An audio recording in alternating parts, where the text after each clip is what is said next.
3. Yummy like a gummy bear.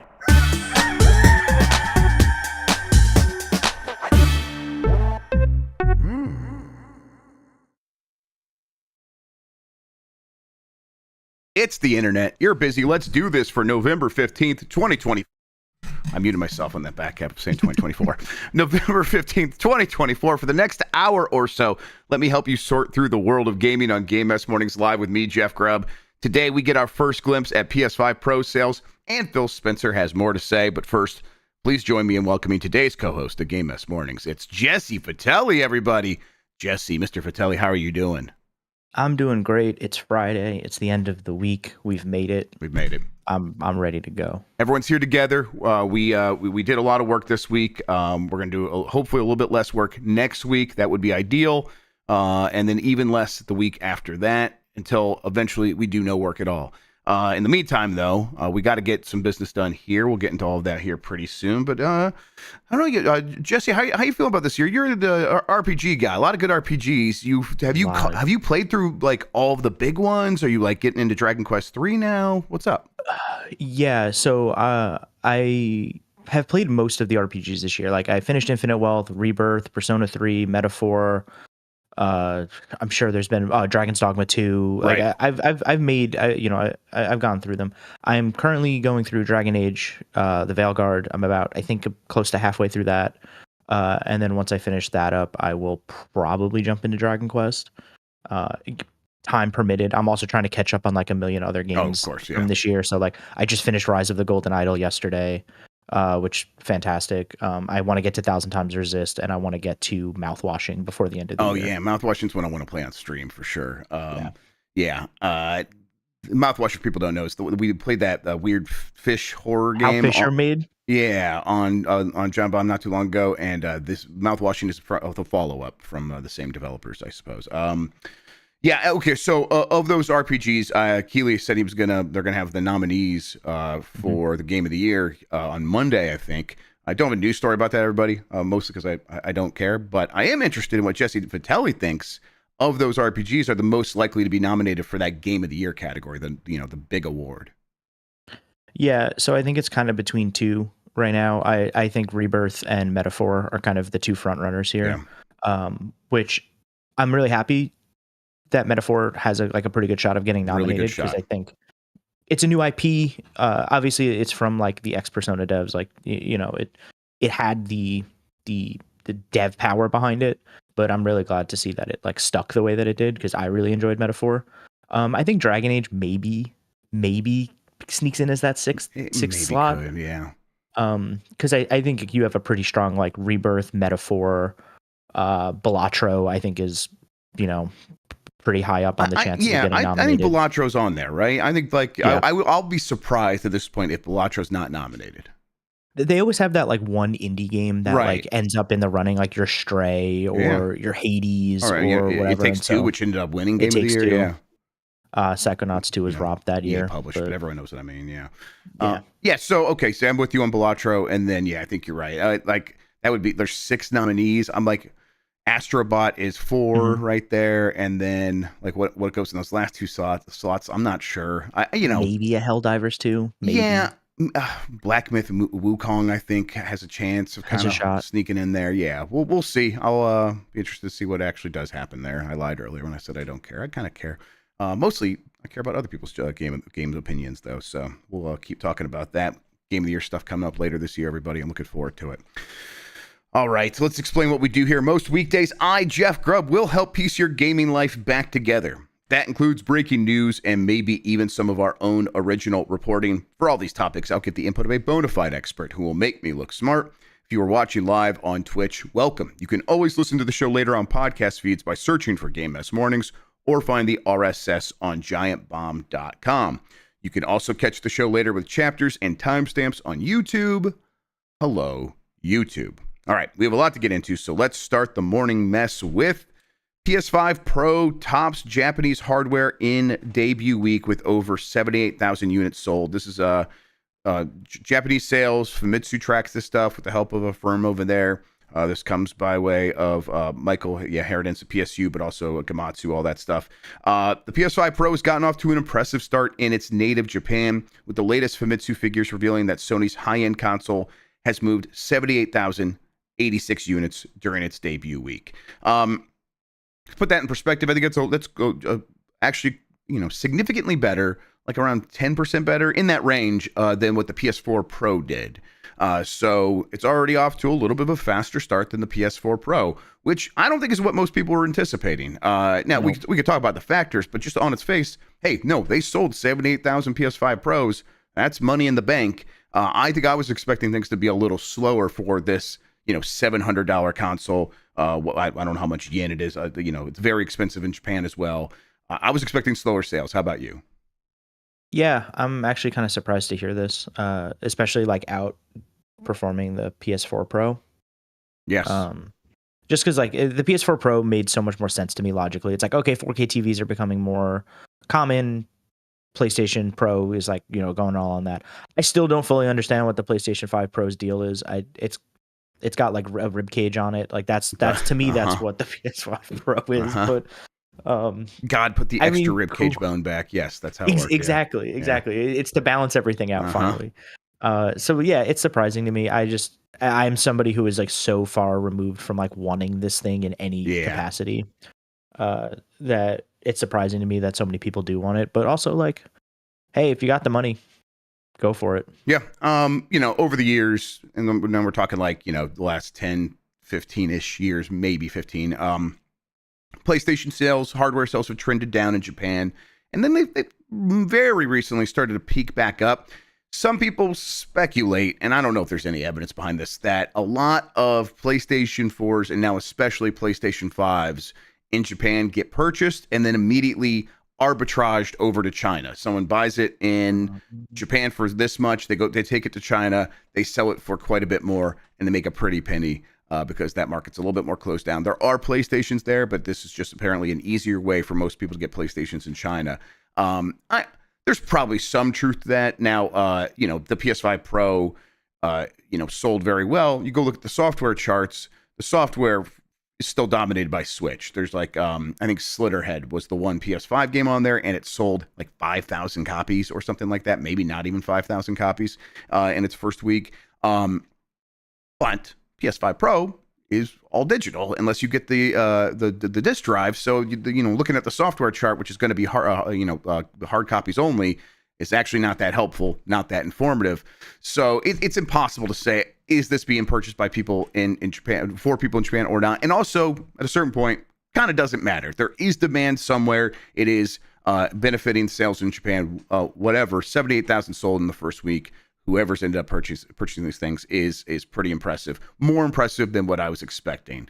We will get some more insight into how this thing performed when Matt Piscatella and Circana have their report about PlayStation sales in, I guess, for November. We'd have to wait for the December report. So the next report is coming out probably next week, I think, from Matt, and that won't have anything about PS5 Pro. But the next one after that, a month from now.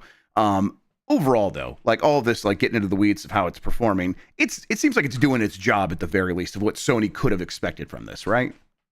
Yeah, these like mid-gen like refreshes are always weird because it's like, okay, well, you have like such a large install base for your PlayStation 5 already that it's like, you're only getting a small sliver of that pie that's going to move up, or a smaller piece that's like, oh, I've been waiting for this. Like I didn't want to buy a PS5 yet. Now I'll finally hop in. And like, why were they waiting? Most likely because they were price sensitive, right? Not because they wanted a more powerful thing. Not to say those people don't exist, but you're right. It's a small fraction.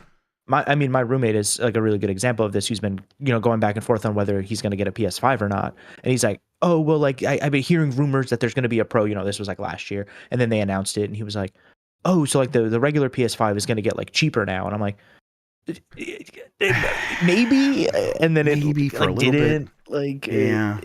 And it like wasn't even like sales like weren't enough to like make him be like, okay, well, now's the time for me to jump in. Like now so he's still like, oh, I'm just waiting for like a good deal. Like yep.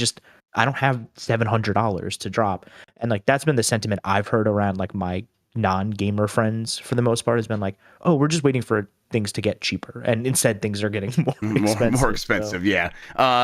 There was that price cut announced in the Sony video for the holidays for the standard PS5 Digital Edition Slim. And so it's going to be $380, but then they edited that out of the video and re-uploaded it. So it's like, wait, what is going on here? It probably will be at that price at some retailers over the holidays, but it's weird that they cut that out. So yeah, maybe the deal does come, but it will be for the base edition, which is what you're saying. Like they're not going to buy the $700 console, but maybe if they can get a good deal on the standard PS5, they might jump in now. Yeah. That seems to be the sentiment that I've been hearing. Yeah.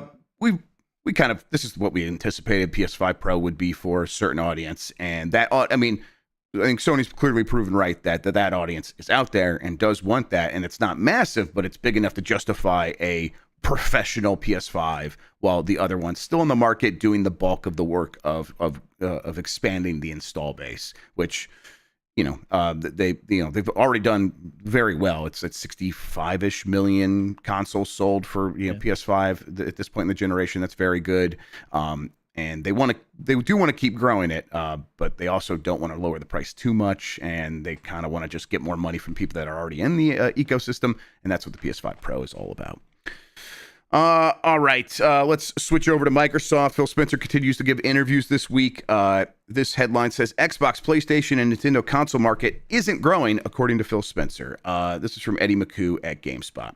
The video game console market isn't growing, Microsoft gaming CEO Phil Spencer said in a new interview, and that's part of the reason why you don't need an Xbox to play Xbox these days. The console space all up isn't growing across all of them, Xbox, PlayStation, and Nintendo. We love those customers, but in terms of continuing to expand and grow Xbox, it's about PC, it's about cloud, and it's about making our games more available in more spaces, Spencer told Rolling Stone.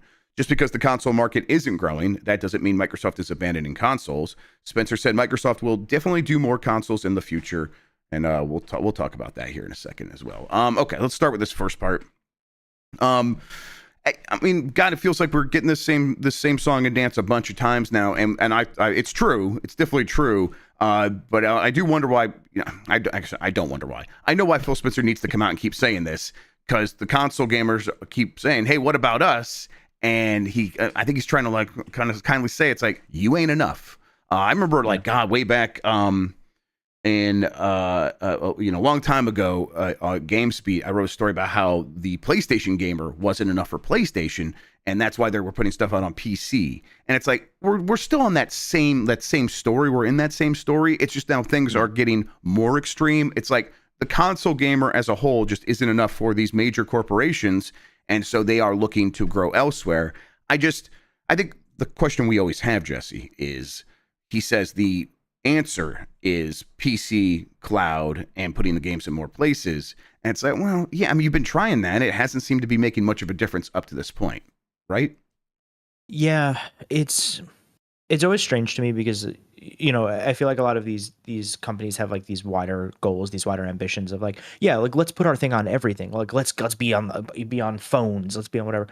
And I know so many people, and I know this is like a U.S. thing versus like a sure, yeah, different markets are different elsewhere about this. Place. But it's like so many people I know don't want to play like Halo on a phone. Like that is just so unappealing to them. And so I think it's one of those things where like a lot of people maybe feel like, oh well, like they're not doing anything with the cloud and the phone, like none of that matters. And then you go and you look at a different market, and it's like, no, that's actually exclusively how some of these other people play all of their games, and we're just looking at our like own little like purview in front of us. Mm-hmm. But I don't know. I feel like we've been hearing the same song and dance for like years and years and years. And I don't know if we're actually seeing the benefits of this. Like, is this working for them? I don't know. I can't tell because they just keep saying it.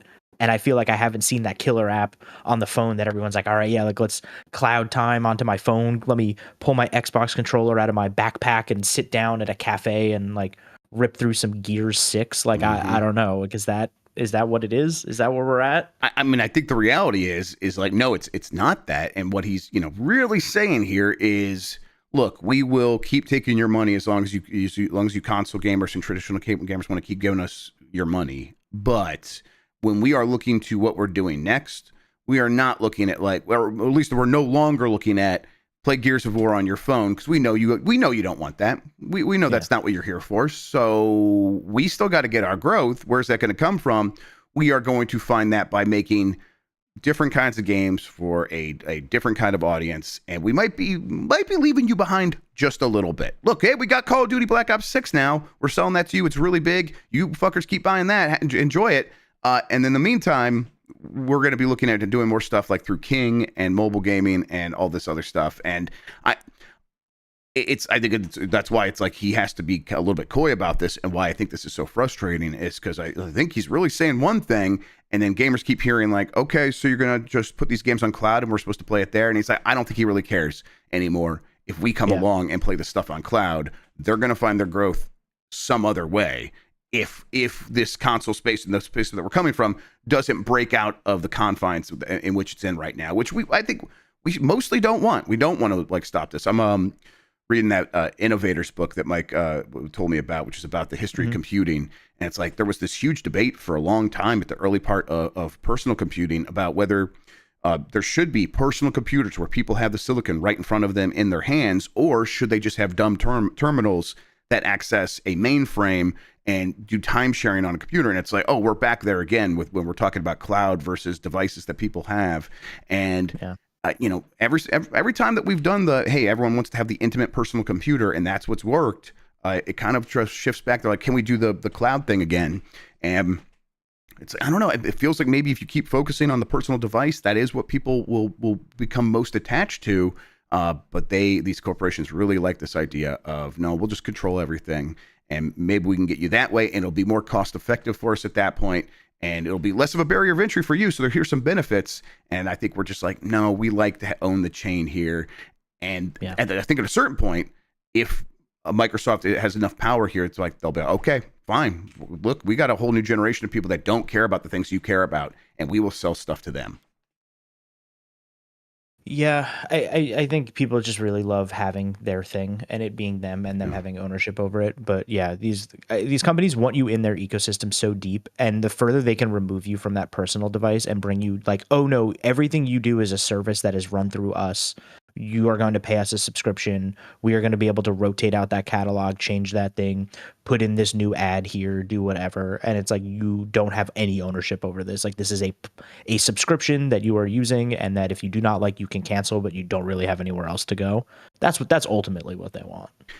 Yeah, Phil Spencer went on to say, we'll definitely do more consoles in the future. This comes from Jonas Mackey at Game Reactor. Ever since Microsoft announced earlier this year it would start releasing games for competing formats, many have been talking about what this means for the future of Xbox. Whether it's even possible to sell consoles if you don't have any exclusive content is a question that seems valid.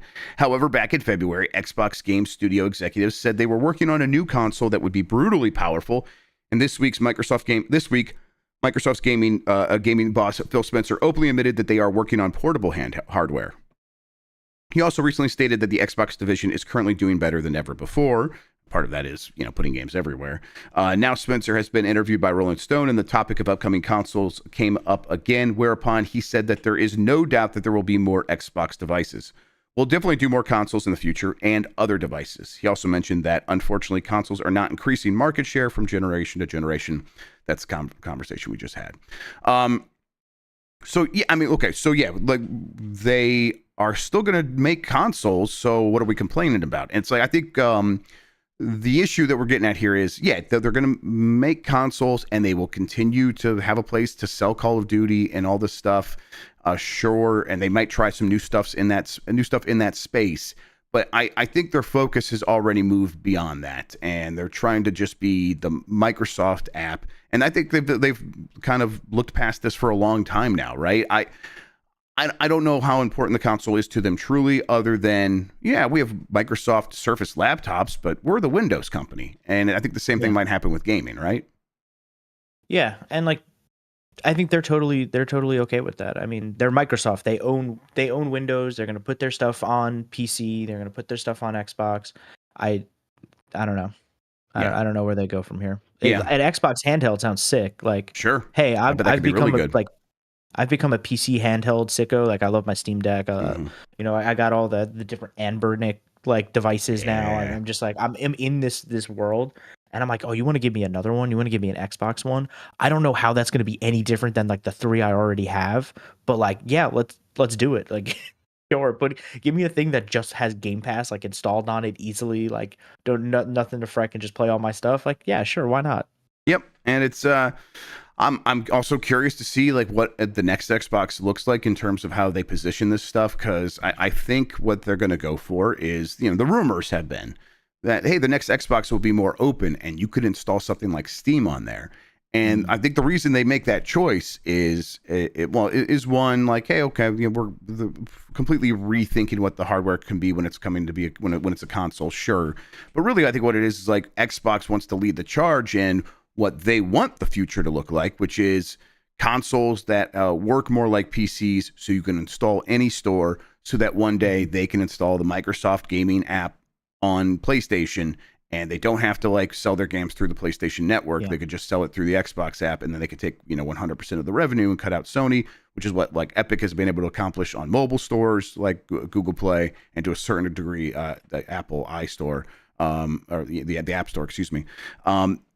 And so I think they're like, well, we'll position this new console as like, hey, this is what it should look like, and we're doing it. So regulators, why can't everyone else do it? And I think it's fine that if that's your long-term strategy, it's like, but boy, it felt like the strategy should have been make some really great games, and that will solve most of your problems, right? Yeah, it always feels like they have this grander plan.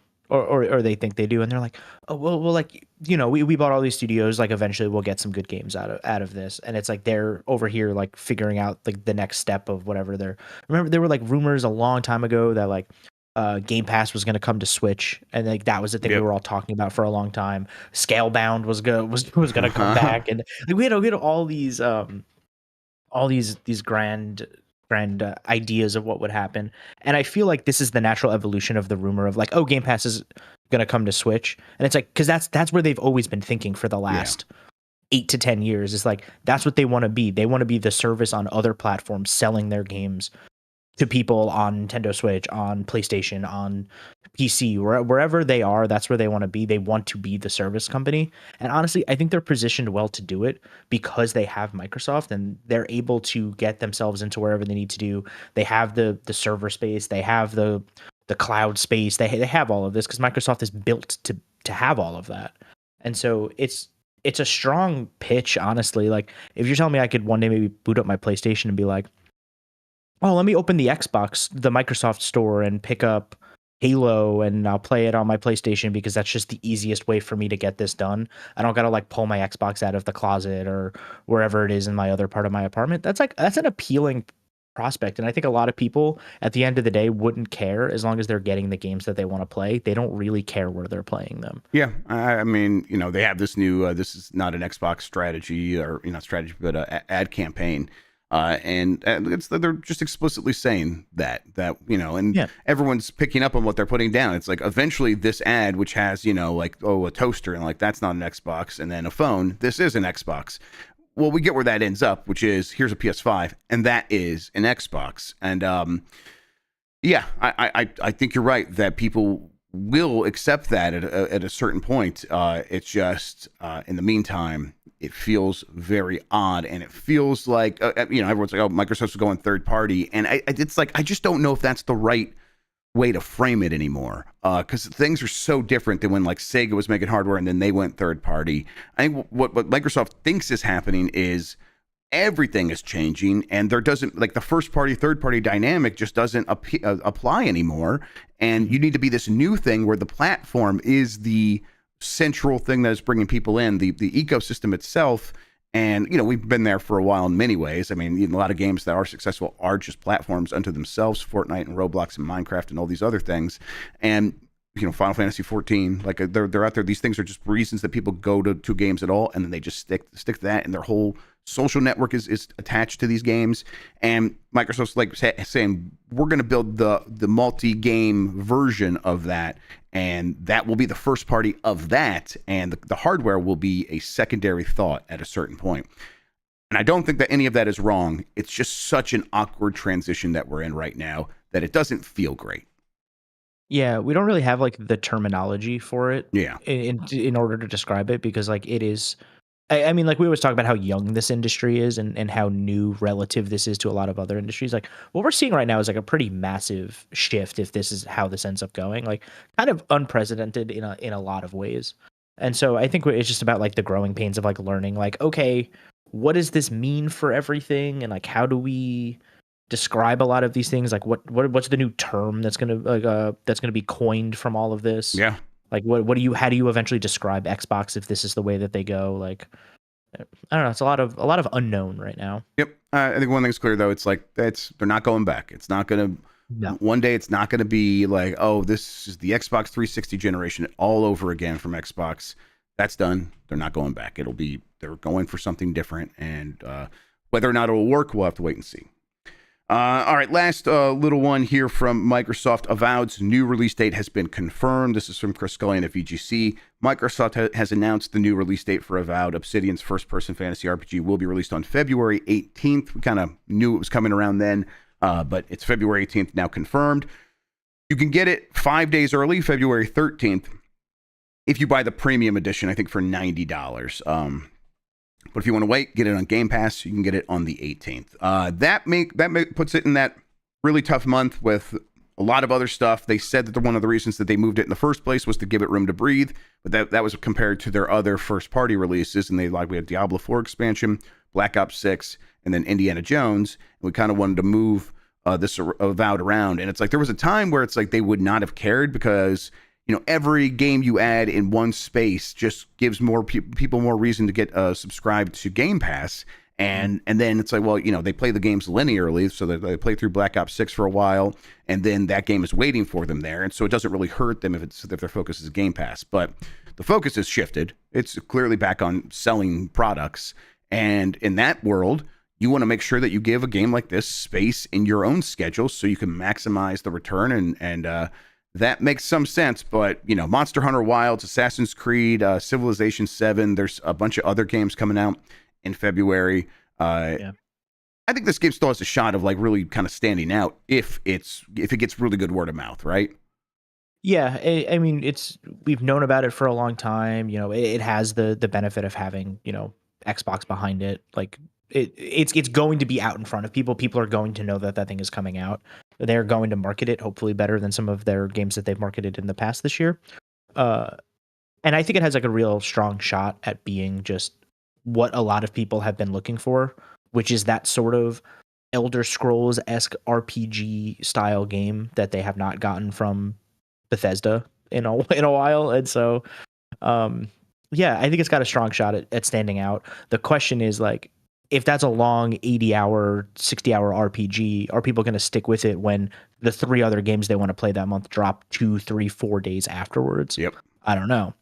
But they have a good shot at that opening weekend. Mm-hmm. That like, okay, we can get people for a weekend, and if we can get our claws in them, then I think they'll finish this game out before they move on to their next thing. But and it does have the advantage of being one of the games that's in Game Pass, and so it'll have like. There will be a lot of people who just play it because they're subscribed and it's the next big game, and they might have gotten Game Pass for Black Ops 6, and so they still have it. And that'll help, and then the rest of it will just be down to, hey, are people really enjoying it? The people that are playing it because of Game Pass, and if that word of mouth pops off, I think Avowed will do much better than we're all kind of thinking in this moment, where a lot of people are just like forgetting about the game and not really thinking about it at all. Yeah.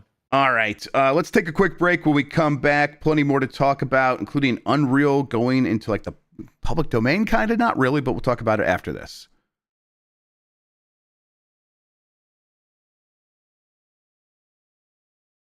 All right, we're back.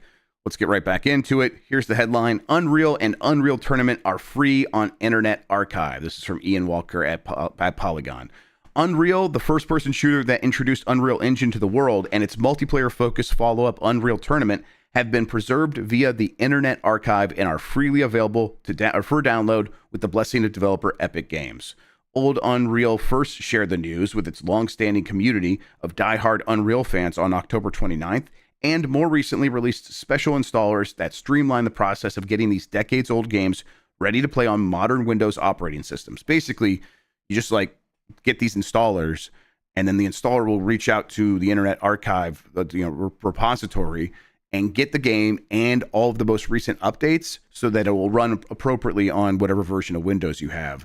And it's like, oh, that's pretty neat. And, this Epic's like, yeah, just these old games, we want to have them preserved. And the way we think to do that is Internet Archive.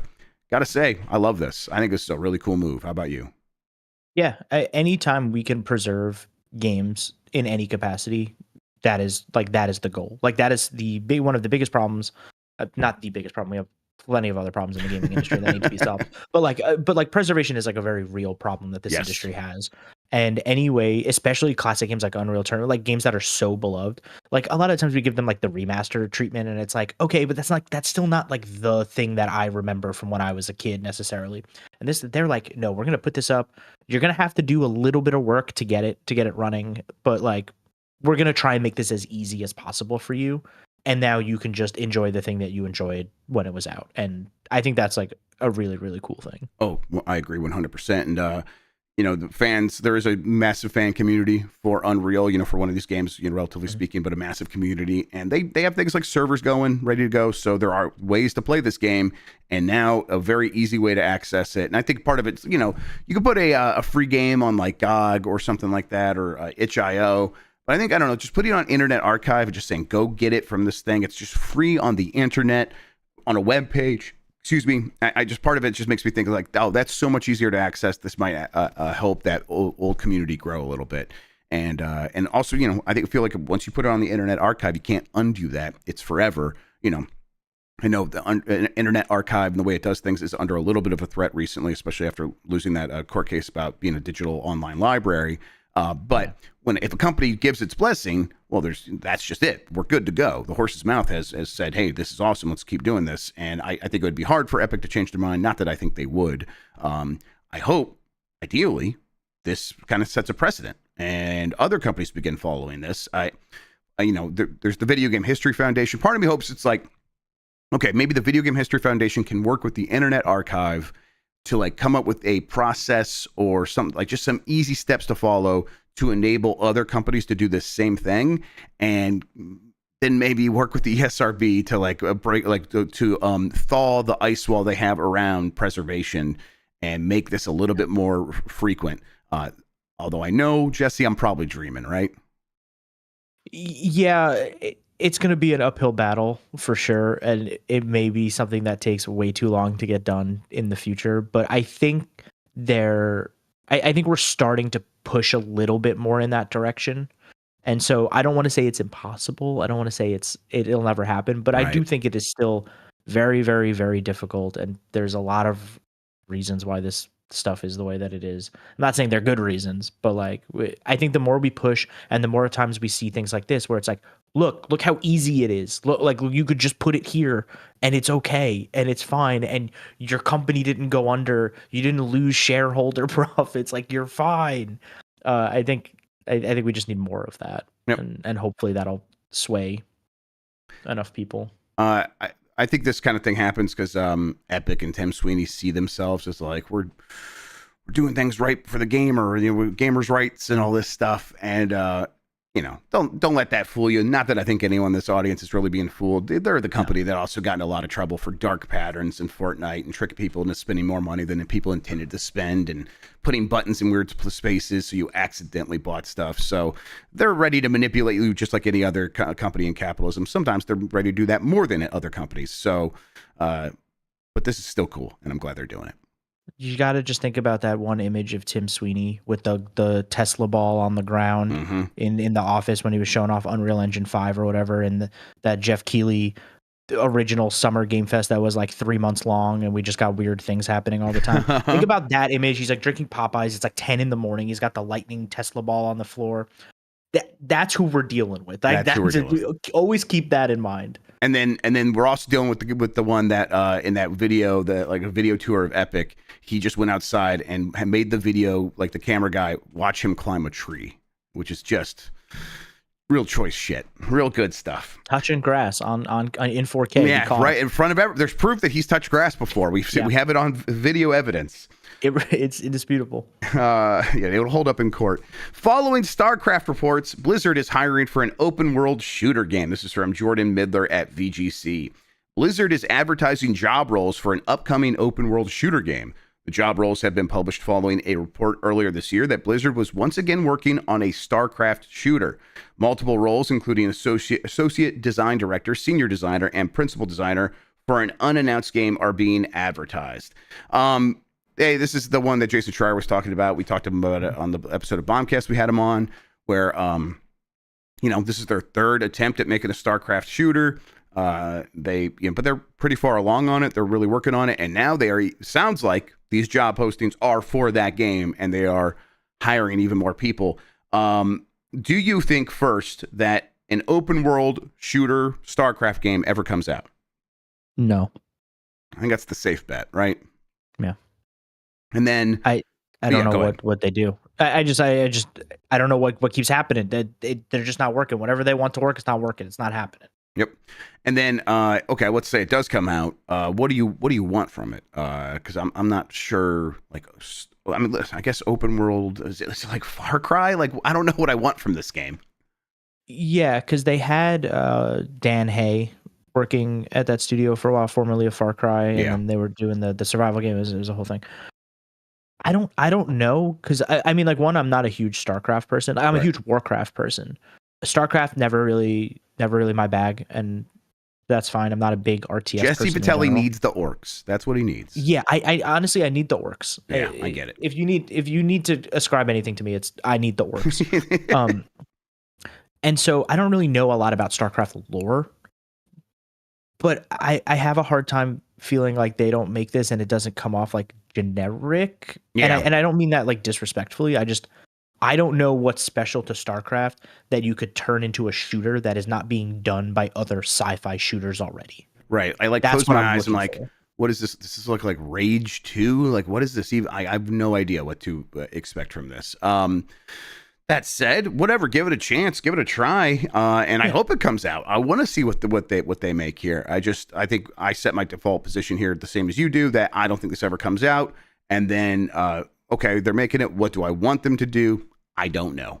So I'm not very helpful. Thankfully, I'm not on the payroll, so they'll have to figure it out on their own. But yeah, I'm still curious, interested. Want to see it, but I like sitting here. It's like I don't know if anything I could just say like if I'm gonna use these touch points. Like I say Far Cry, StarCraft, and I'm like I don't think that sounds what I want at all. Space Marine. Yes, I mean Space Divers, right? Yeah, like, is that the kind of? I mean, I think that stuff could work, but I mean they're describing an open world shooter game, so I don't know. I don't know. We'll see. Maybe. Honestly, we might not. Yeah. We might never see. Actually, is maybe the more likely scenario. Let's touch base in 4 years from now. We'll see where we're at. Sounds good. Yes. GTA Trilogy removes developer credit following major graphical update. This is from Chris Scullion at VGC. Rockstar has removed Grove Street Games credits from the start of Grand Theft Auto: The Trilogy Definitive Edition following a major graphical upgrade. The surprise patch was released on Tuesday and made notable improvements to the much criticized remasters. However, one of the other changes is the apparent removal of Grove Street Games' logo at the start of each game and references to them in the game's copyright blurb. VGC loaded a pre-patched version of Grand Theft Auto Vice City, which opens with a splash screen showing game artwork and the Grove Street Games logo and copyright information relating to Rockstar, Grove Street Games, and Epic Games for the use of the Unreal Engine. However, after downloading the patch, we were instead met with a different screen showing a black background and revised copyright information relating only to Rockstar and Epic Games.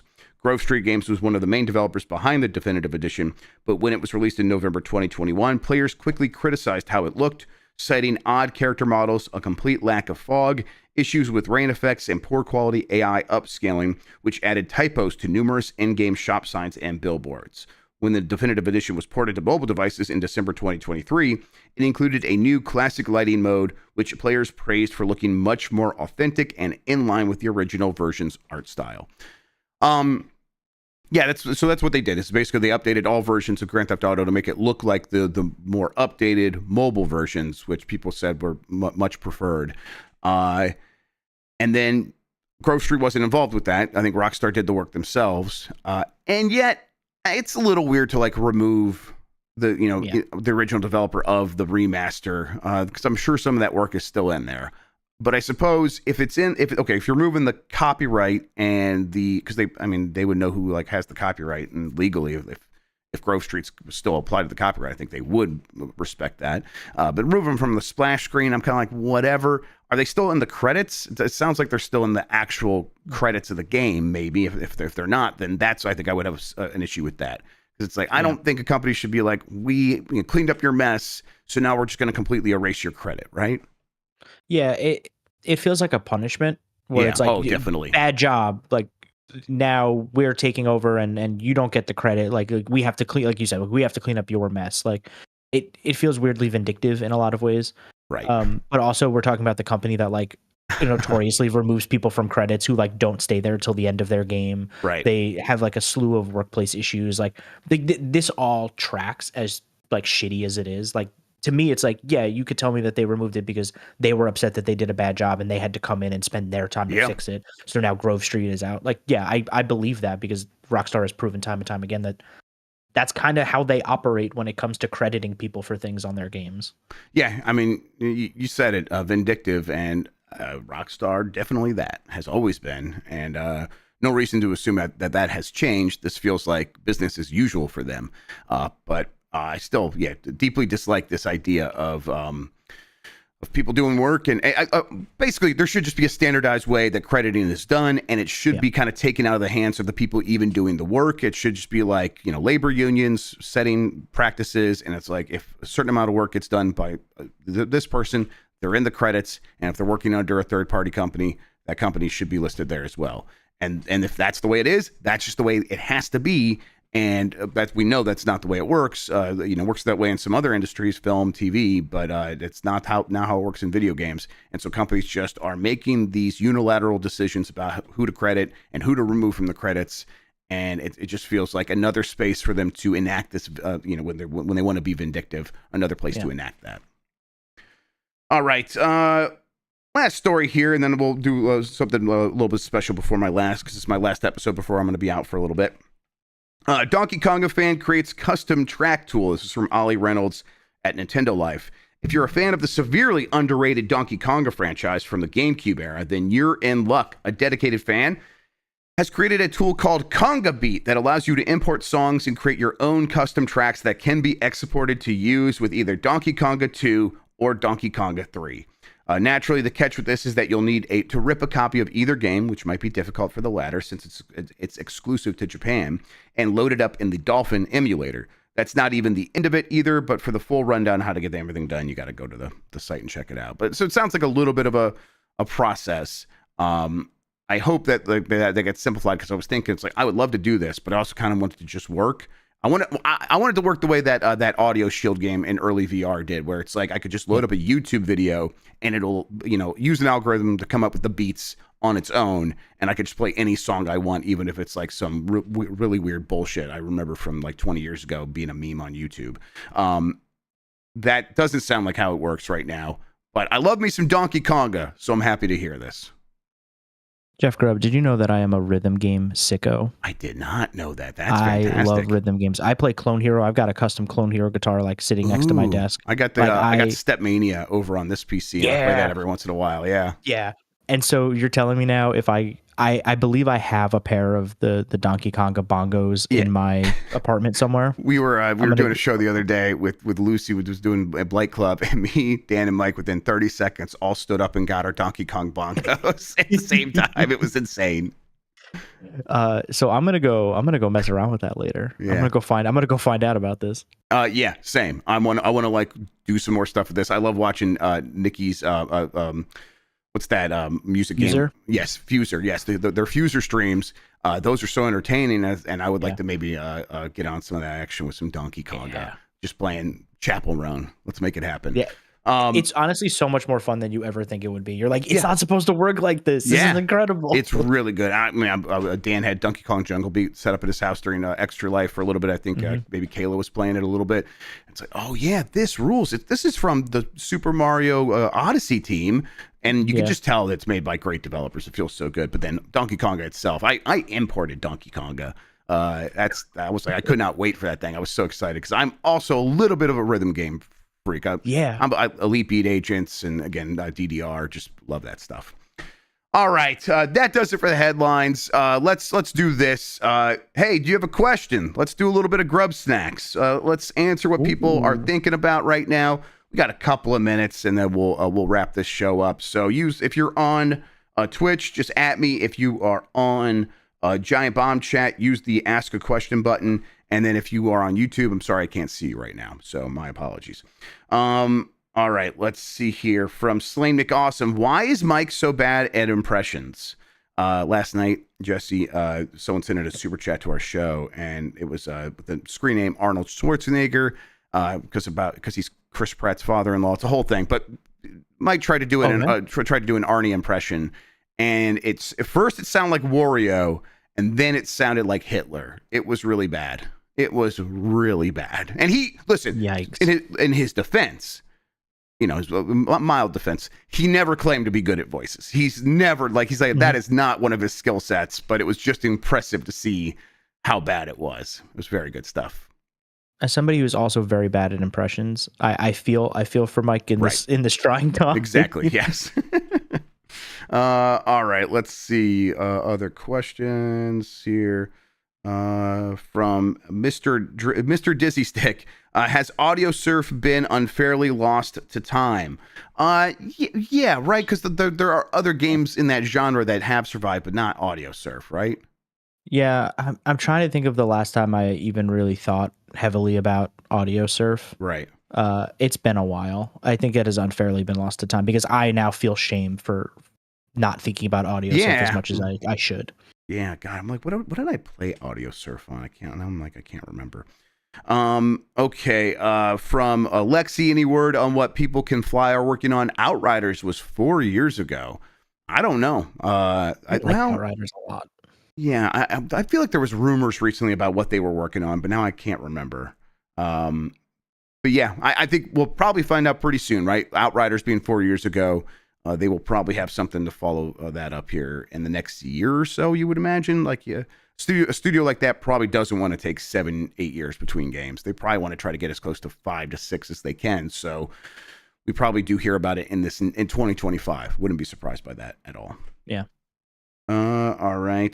Let's see here from Tomp. What are game releases in 2025 you are most looking forward to? Jesse, you got an answer? I mean, Monster Hunter Wilds, like with a bullet, like that. I know I've said I'm a sicko for a lot of things today, but like Monster Hunter is also up there in the things that like Monster Hunter World, Monster Hunter Rise, Monster Hunter 3. It's probably Wilds. I'm sure there's another game that I'm not thinking of right now that I'm like super excited for, but let's say Wilds is the safe bet right now.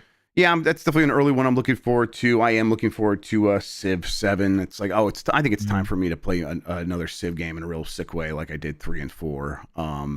And I played some 5 and 6, but I'm like, no, I think I'm ready for 7. Yeah, Pirate Yakuza, absolutely looking forward to that, especially after really falling in love with Like a Dragon, Infinite Wealth. I am ready to spend more time with those characters. Slay the Spire 2, another one. I think is supposed to be next year. Yep. I want to see what that Pokemon Legends game is because I like the last Pokemon Legends. Let's see what ZA is all about. Yeah. Yeah, big time. Let's see here from. Oh yeah, here we go from Poto Skull. This one's for you, Jesse. Can you recommend any rhythm games? I'm gonna go to bat for Clone Hero here. Yeah. I know it's the one I mentioned earlier, but I think it's a lot easier to get into than people might think it is. It is a free download. There is a application called Bridge that you can download that has all of the songs compiled into one place that you can literally just click download and it just puts it into your folder in your game. And then if you have any sort of Rock Band or Guitar Hero guitar that can plug USB into your PC, like you're good to go. Like it's a few steps, but like I think you would be surprised by how big that catalog of music is because it's all the Rock Band stuff, all the guitar stuff, but then it's all custom stuff. It's people are doing like modified tracks and they're doing like fun stuff. Like I'm trying to think of like a really good example. Like people will just like make memes into tracks and then you play it and it's like 5 seconds long and it's the funniest thing you've ever seen.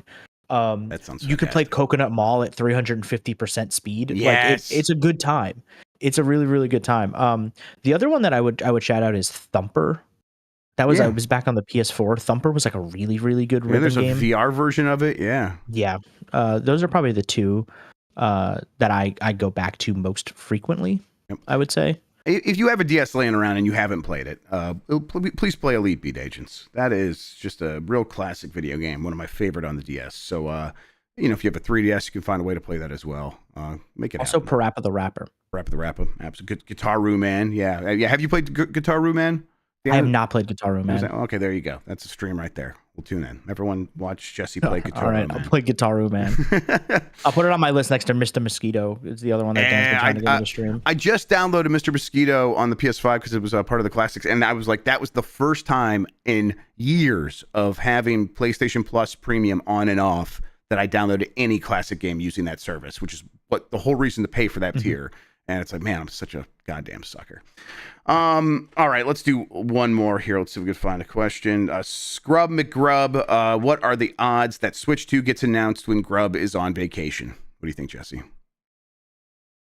I think it's unlikely, but I think that could be the funniest thing that Nintendo could do. Annoyed. Like the meme where it's like, Nintendo, you have the opportunity to do the funniest thing right now. Like that's that moment. Yep. I think there's definitely a chance because of that specifically. This is a company that's messed with me before. Last time I cut my hair because of Metroid Prime. So they're not below that. They're not beneath that. They would do that every time. And then Mitch Narb wants to know, Grubb, what are you most excited to do on your trip? I think I'm most excited to take the family on some rides that I know are fun. The Mickey and Minnie's Runaway Railway, I think it's called. I'm excited to take them on that because they like those cartoons. That is just a really good one. And Rise of the Resistance, of course. Then I'm excited for some of the meals. Where we got some character dinners and stuff like that. Going to Ohana for breakfast one day. I'm just like, I want to eat some good food. So I'm looking forward to all that. The kids will be confused as to who these mice cartoons are, Dan Reichert says. Sure, yeah. Okay. Thank you so much for doing that with me, everybody. Always fun to get back into GrubbSnax a little bit. Let's get to the poll question. And while I do that, Jesse Vitelli, why don't you tell people what you got going on, where they can find you on the internet, and all of that good stuff? All right. Well, first of all, thank you for having me. It's always an honor, pleasure to come on here. Love chopping it up with you. Likewise. So you can find me on Blue Sky is primarily where I'm at now. mamavitelli.bsky.social, I think is the handle. I don't really know how Blue Sky handles work. I think it's like if you type in Mama Vitelli or Jesse Vitelli, you'll find me. I think I typed in Jesse Vitelli and I found you that way, I think. Yes. Okay. Yeah, so just type in my name, Jesse Vitelli. You'll find me there. I have a newsletter that is nothing to do with video games. If you are into that, you can find it on my Blue Sky profile. It's just me talking about random things that happen to me throughout the week and funny things that my friends say sometimes, and maybe a music recommendation or two. That's more of just like a thing for me than it is anything. It's a way to keep people in my personal life and professional lives updated on what's going on with me every week. They're short. They get sent right to your email. You don't got to go to a website or do anything fancy like that. You just read it in your inbox and you're like, okay, cool. Forget about this clown. Love that. And yeah, that's really all I got going on currently. I'm kind of just chilling. I'm going to be on a panel tomorrow. But Why Though is doing some fundraising for their website to help pay their freelance writers for next year. And so you can tune into that. If you just type But Why Though onto Twitch or Blue Sky, Twitter, you'll find all of the cool things that are going on there. I'll be on a panel talking fantasy and what we love about fantasy with some other really cool people. So I highly recommend you tune into that over the weekend because they'll be going all week. Shout outs to Boat Why Though. Everyone should tune into that, help them out. They got some good writers over there, writers that have really broken out and made the industry better. So love to see them get support. All right, poll question from yesterday. Let's see here. Are you getting Lego Horizon Adventures? 92% say no, 8% say yes. I wonder if the reviews were a little bit better, if that number would be a little bit better as well. But yeah, I think that this game is going to, first of all, not necessarily appeal to the audience that's showing up to answer this question. And then hearing that it's a little bit more boring version of a lot of other Lego games, it's like, oh, that's, those games can be a little, stale already. And a more boring version of that, it doesn't sound very enticing at all.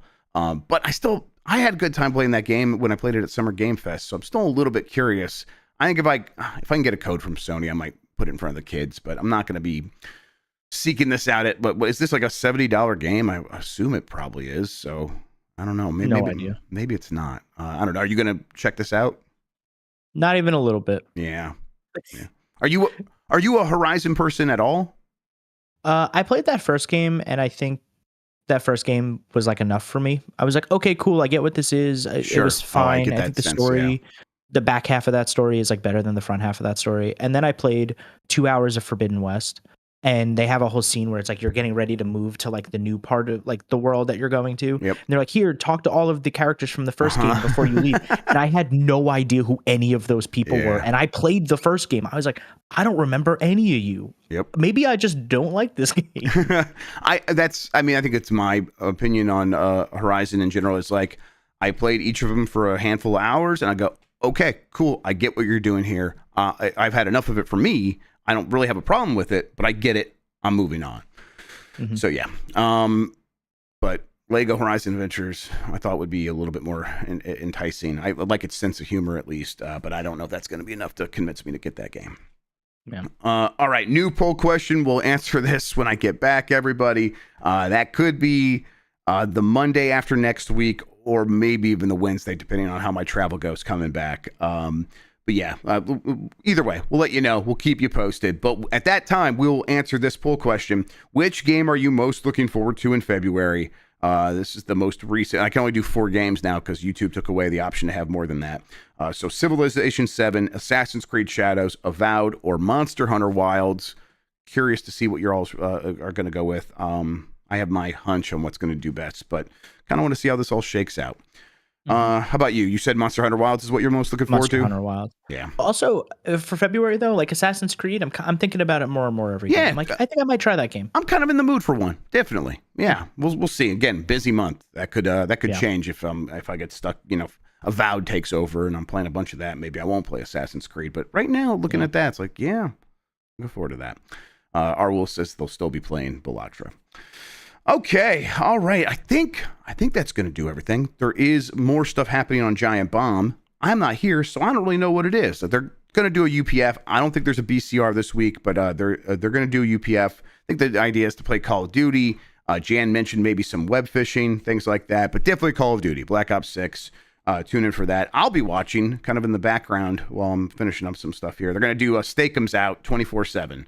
No, they took that out. They removed it. They removed it? Oh, damn. They removed it yesterday. I went to play it yesterday. Okay. And they got rid of it. Well, there you go. All right. So, Sean, you have to do something. He says, or whatever they have now. So, yeah, they probably have some other playlists that you'll get into. Radioactive. Yeah. Man, I kind of wish I could have had some time to play Call of Duty, but I'll have to just get back and play with you guys then. All right. I think in that case, any other things to clean up here? I don't know. I hope you all have a good week next week. I will actually miss you when I'm gone. Love doing this show. Love doing all the other stuff. But I'm going to go enjoy my vacation. And in the meantime, though, Jesse Vitelli, thank you for giving me a really excellent episode to send me off on. I really appreciate it, man. That's what I'm here for, and I appreciate you for having me. That way we could finish up the week, and you can get your family to Disney World or land. I don't know the difference between the two, if we're being honest. But yeah, it's one's in Florida. That's the only big difference. Yep, love you, man. Thank you, appreciate it. Thank you all for watching and listening. You are the best audience in gaming. Until next time, have a good one. Take care of yourself, and goodbye.